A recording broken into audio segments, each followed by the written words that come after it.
Good morning, partners. It's me again. Today is my rest day. So, like what I've said, pag rest day ko, ginagawa ko yung business. So, a while ago, I was in Western Union. The first thing kasi ginagawa ko pag day off ko is I have to follow up my team. I have to monitor the progress of the whole group, kung ano nangyari. So, I worked for about 7 straight days. So 10 hours a day. It was 70 hours for 1 week. But today is my off and tomorrow. So it's my time to do the online business. So part-time job. Then, after kung mag-chat today with my answered all the messages kasi medyo busy talaga sa work. So ginagawa ko, PM ko lang sila, then send ko yung vlogs ko. It really helps a lot. Kasi wala naman talaga akong time mag-explain ng business masyado. So, in the morning, before I go to work, I have to send my vlogs to my friends. Then, right after my walk, I have to check kung ano nangyari dun sa vlogs ko. Kung may mga nag-inquire ba o wala. Then, it's very easy. Then, today, yun, ito yung mga collection ko.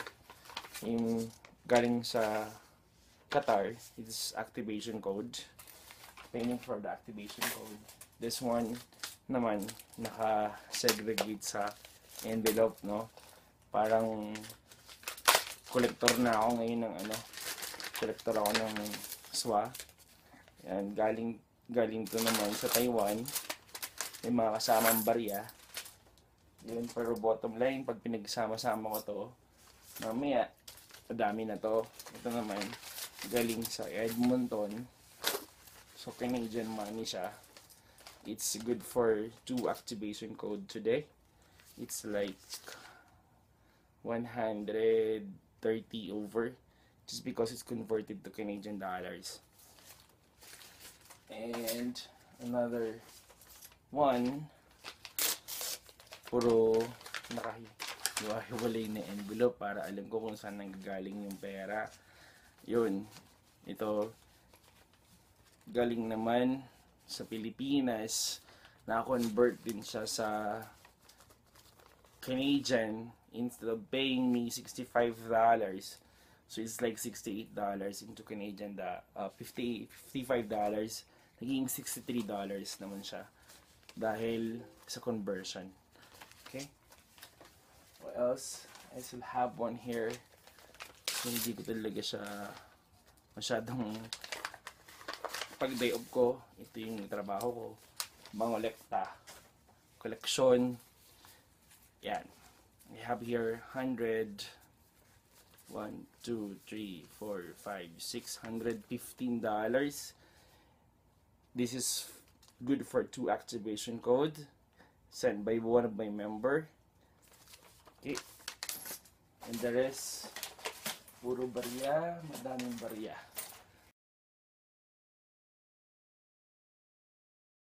Very simple, like you guys. I also do tagging. Nagtatag din naman ako sa Facebook. Tapos, keep sharing the posts of my friends. Uplines ko, downlines, crossline. I keep on learning every day. So, sa mga nagtatag sa akin ng post, ini-edit ko lang siya. Tapos, tinatag ko din sa tinatag ko din siya sa mga members ko. Parang ganito lang kasimple ginagawa ko ngayon. So, tagging, posting, simple lang, di ba? So, sa simpleng paraan, so it's solved na yung pang-araw-araw ko na needs, like,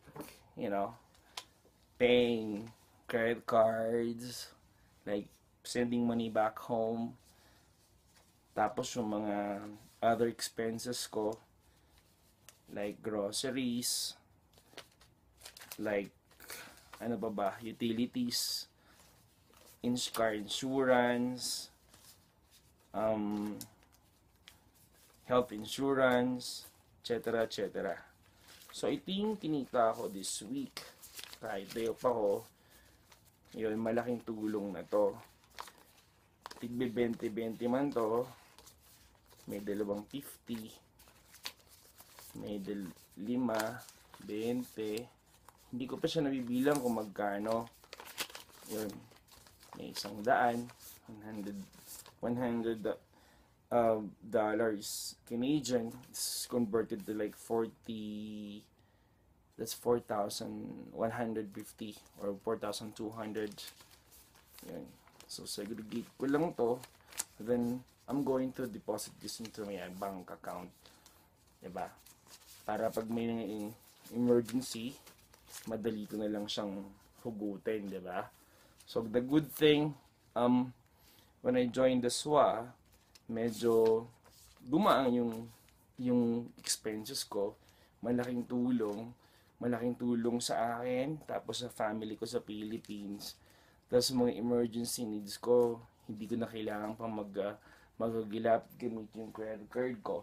Before, medyo pag wala akong pera, hugot ko lang sa credit cards. Okay lang naman. Tapos babayaran mo lang after a month. Pero ngayon, since I joined the Supreme Wealth Alliances, hindi ko siya nagagamit yung credit card ko, nagpahinga muna siya.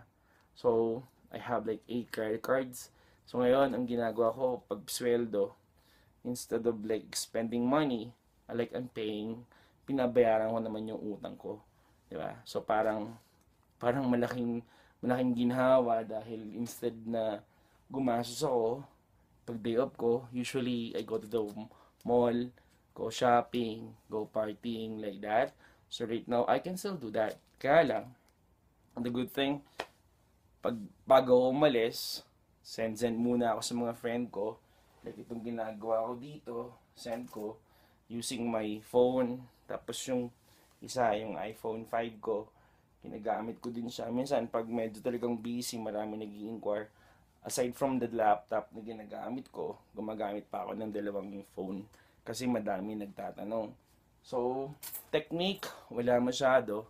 Ang technique siguro, just like keep on going. Maraming no's kung may encounter ka. Siyempre, pag bago ka sa business, hindi naman ganun ka-easy. 'Di ba? So, hindi ka rin magbibilang pa ng pera na meron ka ng in-expect na income every day. So, ito, hindi to pay out. Ito yung mga naipon ko, earnings ko, from commission ko, from my new members, tapos cycle ko, yung mga bonus na $90,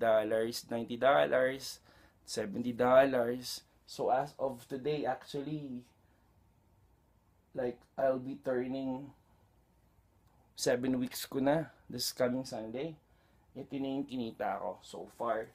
Meron na akong, I'll just show you para naman at least makita nyo kung magkano yung earnings ko.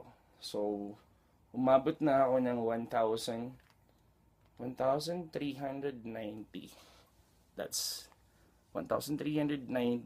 That's US dollar converted to Philippine money.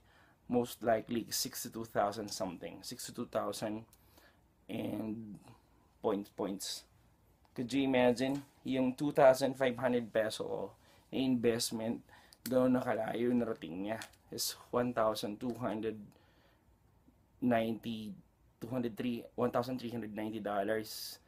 Sampu na lang, 1,400 na. And I made that in just like less than 7 weeks.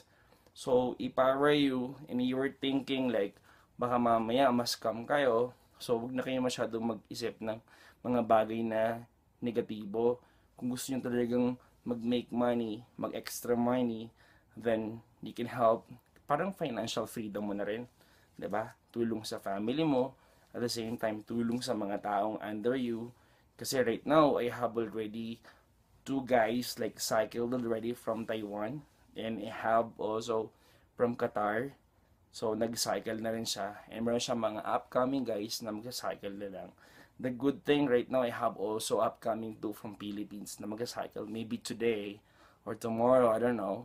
So, let's see. Kung talagang decided ka, then wag ka masyadong mag-isip kung patagalin. Kasi sayang yung opportunity, 'di ba? Kung gusto mo namang matuto talaga, wala namang masyadong technique na kung paano kumita, 'di ba? Ang kayong technique lang siguro, kailangan persistent ka lang. Tapos, time management. Everybody's busy, right?